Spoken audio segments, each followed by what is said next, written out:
Welcome back to Hannity and Colmes. President Bush did not confirm or deny reports today that the NSA has secretly been collecting tens of millions of Americans' phone records.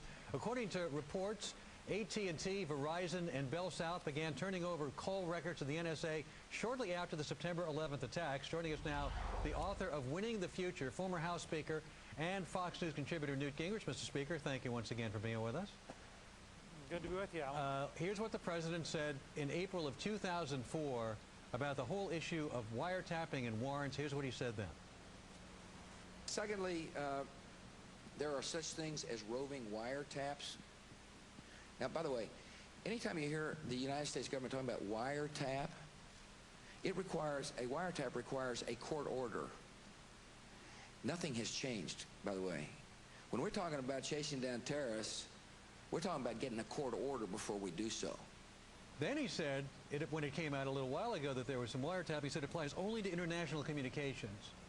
And now we're finding something else. So it just seems we're not getting a consistent story here, are we? No, you're not. Why not? Look, I'm not, Alan, I'm not going to defend the indefensible. The Bush administration has an obligation to level with the American people. And I'm prepared to defend a very aggressive anti-terrorist campaign, and I'm prepared to defend the idea that the government ought to know who's making the calls as long as that information is only used against terrorists and as long as the Congress knows that it's underway.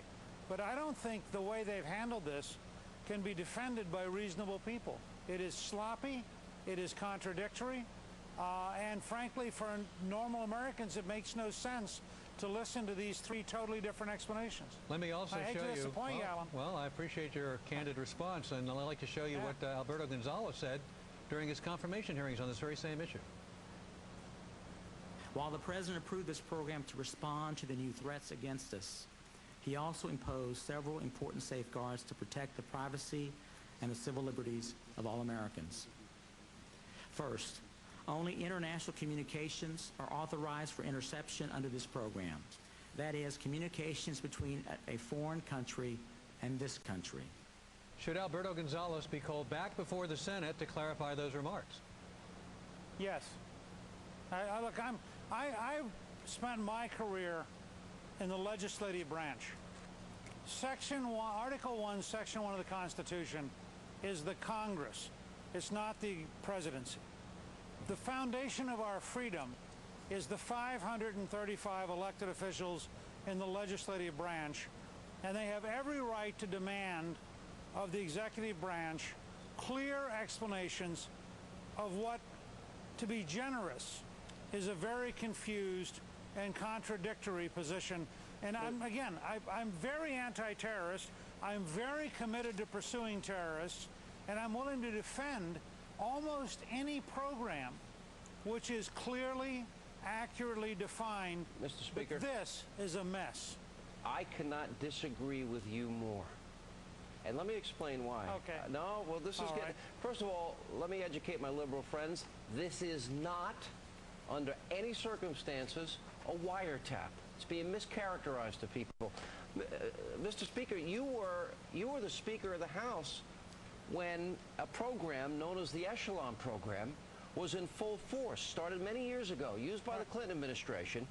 Under the Echelon program, our government had the ability to monitor both the substance and the content of phone calls, emails, and faxes. We've talked about this at length. Before 9/11, under this program, the NSA is not collecting substance. They are not listening to the content of anybody's call. It's far less intrusive than anything under the Echelon program.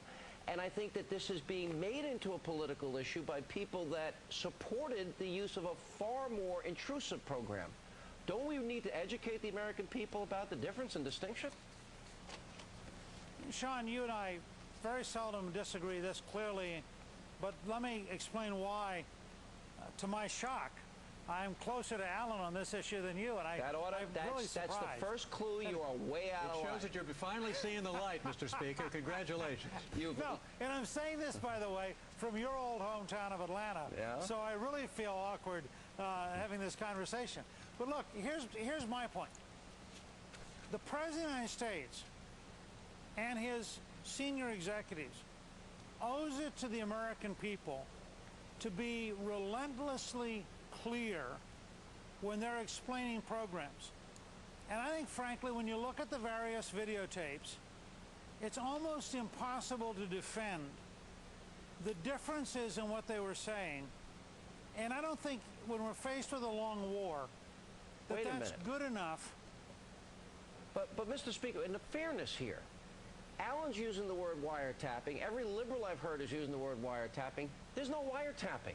Under the Echelon program, there is the ability to monitor, as I said, the substance and the content. It has been the case for years. This is far less intrusive, but in light of 9/11 seems particularly important to me. And more importantly, there's actually a Supreme Court ruling that I think people need to be aware of, where the so-called third-party records, in other words, that the government that has, you cannot stop the government from getting numbers, getting these issues from companies. There's no expected right of privacy, and the Supreme Court has ruled extensively on the issue. So it seems odd to me that we have a far more intrusive program that liberals support, and now they're all up in arms about a far less intrusive program that makes sense in light of 9/11. Look, Sean, you and I aren't disagreeing about the substance of the program. We're disagreeing about the clarity and directness and honesty of communicating with the American people. Where's the dishonesty, I used to be wait a second. I used to be one of the 8 members of Congress who were authorized to know every significant secret we had and who had to be briefed when we did a variety of black operations. I'm perfectly prepared to defend that what the president did was legal. That's not the question Alan asked me. All right, the question he asked was, should we in fact have a clear, consistent explanation of what our government is doing? And I think on that grounds, candidly, much as I hate to say it, the administration is not being very accurate. Mr. Speaker, we will continue, and I'll continue to inveigle you over to the side when we get back. We check with Greta Van Susteren, who's standing by with a look at what's coming up